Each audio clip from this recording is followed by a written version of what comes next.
इतनी मीठी मुस्कुराती हैं वो जी इसलिए मैंने आपको कहा ना, भावुकता के क्षण तो जब मैं उनको जेल में मिली तब भी ऐसे ही झमझम झिलमिला रही थी। पर आपकी आंखें भरी हुई दिखाई दे रही हाँ है। हाँ, अपन तो इस मामले में मेरा इमोशनल क्वेश्चन ही तो है जिससे पूरी मेरी जिंदगी चलती है, भावुकता से। तो इसलिए लेकिन दीदी तो शौर्यवान है, शौर्य की साक्षात मूर्ति। दो बहनों का मिलन है, आप हमेशा कहती है जब भी मिलती है तो।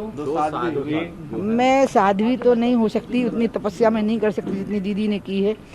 मैंने तो अपने गुरु से संन्यास लिया है, लेकिन मैं ये कह सकती हूँ कि मैं उनकी आयु में बड़ी बहन हूँ और वैसे मैं उनको अपना मसीहा मानती हूँ। 17 साल का स्ट्रगल है, 17 साल की लड़ाई लंबी, उसके बाद नहीं, ये तो हमेशा ही स्ट्रगल की हैं। जब स्टूडेंट लाइफ में थी तो भी अन्याय, शोषण, नारी अपमान के लिए ये हमेशा अपना शक्ति का प्रदर्शन करती थी और फ्रंट पे आ जाती थी।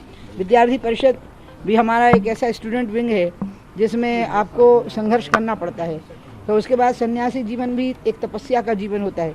फिर उसके बाद की जो संघर्ष की कहानी आप कह रहे हो वो तो प्रताड़ना की कहानी है, फिर प्रताड़ना के खिलाफ संघर्ष की। जिन्होंने प्रताड़ित किया उनको सजा मिलनी चाहिए। अब उसमें कानूनी प्रक्रिया क्या है, वैधानिक प्रक्रिया क्या है, वो तो अपनानी होगी सरकार को या कुछ लोगों को। आप क्या चाहती हैं इस फैसले के बाद? मैं ये चाहती हूँ कि जो शब्द का प्रयोग किया गया था भगवा आतंकवाद, और जिसको सत्यापित करने के लिए मालेगांव की घटना करवाई गई, और उस घटना में कुछ लोगों को जिस तरह से जोड़ा गया, जो बहुत महत्वपूर्ण लोग थे, मूर्धन्य लोग थे, जिनमें से दीदी प्रज्ञा एक थी, लेकिन इनके मुंह से जो नाम लेने के लिए इनको उत्पीड़न किया गया, उसके द्वारा पूरे हिंदू समाज को और पूरे देश को बदनाम करने की बहुत बड़ी साजिश थी।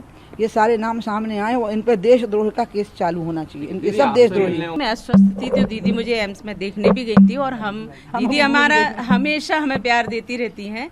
और आज दीदी भगवा का सम्मान करने आई हैं, हिंदुत्व का सम्मान करने आई हैं, और इसलिए बहुत बड़ा दिन है और दीदी हमेशा से हिंदुत्व के लिए संघर्ष किया है उन्होंने। और जब भगवा अंदर था, जिस प्रकार से बदनाम करने का प्रयास किया और हम लोग सभी अंदर थे, तो दीदी ने उतनी जोर से आवाज़ उठाई जितनी जोर से समाज सुन सके। और दीदी मुझे नासिक मिलने भी गई थी और भोपाल जेल में भी मुझे मिलने गई थी। ये साहस किसी पुरुष ने नहीं दिखा पाया।